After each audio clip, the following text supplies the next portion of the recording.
मोदी सरकार 3.0 की आधारशिला रखने का काम पूरा हो गया है। राष्ट्रीय जनतांत्रिक गठबंधन यानी कि एनडीए की बैठक में नरेंद्र मोदी को एक मत से गठबंधन का नेता चुन लिया गया।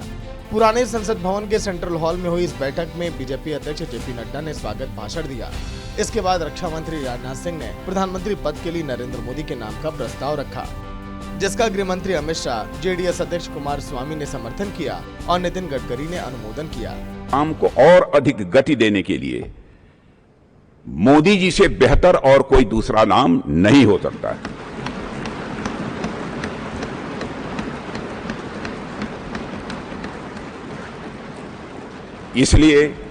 इसलिए भारतीय जनता पार्टी के संसदीय दल के नेता एवं एनडीए के संसदीय दल के नेता व लोकसभा के नेता के रूप में माननीय नरेंद्र मोदी जी के नाम का प्रस्ताव करता हूं। ये प्रस्ताव 140 करोड़ की देश की जनता के मन का प्रतिघोष।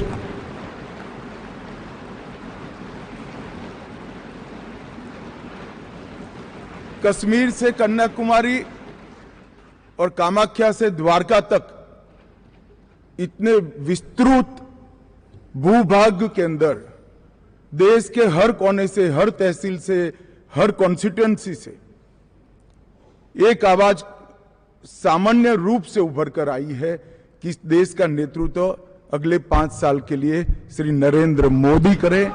ये सब की भारतीय जनता पार्टी संसदीय दल के नेता, एनडीए के नेता और लोकसभा के नेता के रूप में आदरणीय नरेंद्र मोदी जी इनका नाम प्रस्तावित किया है। मैं उसका अनुमोदन करता हूं और विशेष रूप से पिछले 10 साल में उनके नेतृत्व में कार्य करने का सौभाग्य हमको मिला। जेडीयू अध्यक्ष नीतीश कुमार, टीडीपी प्रमुख चंद्रबाबू नायडू, शिवसेना के एकनाथ शिंदे और एलजेपी अध्यक्ष चिराग पासवान समेत एनडीए के घटक दलों के नेताओं ने उनके नाम का समर्थन किया है और नरेंद्र मोदी के नेतृत्व में देश के विकास की बात कही है। हर तरह से जो आप चाहिएगा उस काम के लिए हम लोग लगे रहेंगे और बहुत अच्छा होगा। अब जितने लोग साथ हुए हैं अब बहुत अच्छा है और सब लोग बहुत अच्छे ढंग से अपनी बात कर रहे हैं, तो सब लोग ठीक हैं।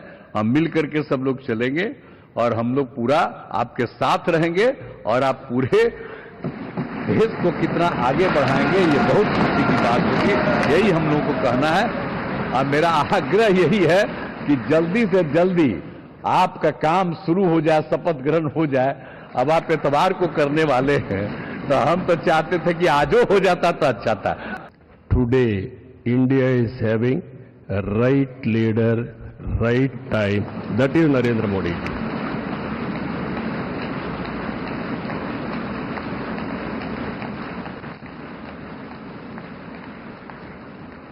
This is a very good opportunity for India. If we miss now, we will miss forever. Rajnath Singh ji ने जो प्रस्ताव रखा है वो मैं हमारे बाला साहब ठाकरे जी के विचार वाली शिवसेना के पार्टी के तरफ से पूरा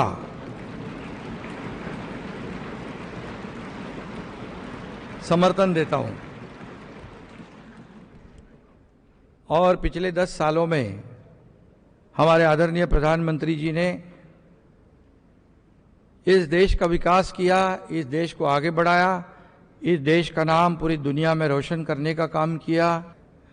मैं यहाँ इस सदन में मौजूद तमाम वरिष्ठ नेताओं का अभिवादन करते हुए मैं चिराग पासवान, जो यहाँ पर प्रस्ताव माननीय रक्षा मंत्री जी आदरणीय राजनाथ सिंह जी के द्वारा आया है, मैं चिराग पासवान मेरी पार्टी लोक जनशक्ति पार्टी रामविलास की तरफ से एनडीए संसदीय दल के नेता पद पर श्री नरेंद्र मोदी जी के नाम का समर्थन करता हूं।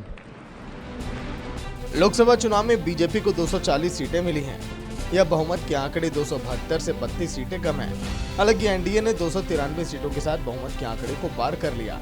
एनडीए में बीजेपी के अलावा 14 सहयोगी दलों के साथ 53 सांसद हैं।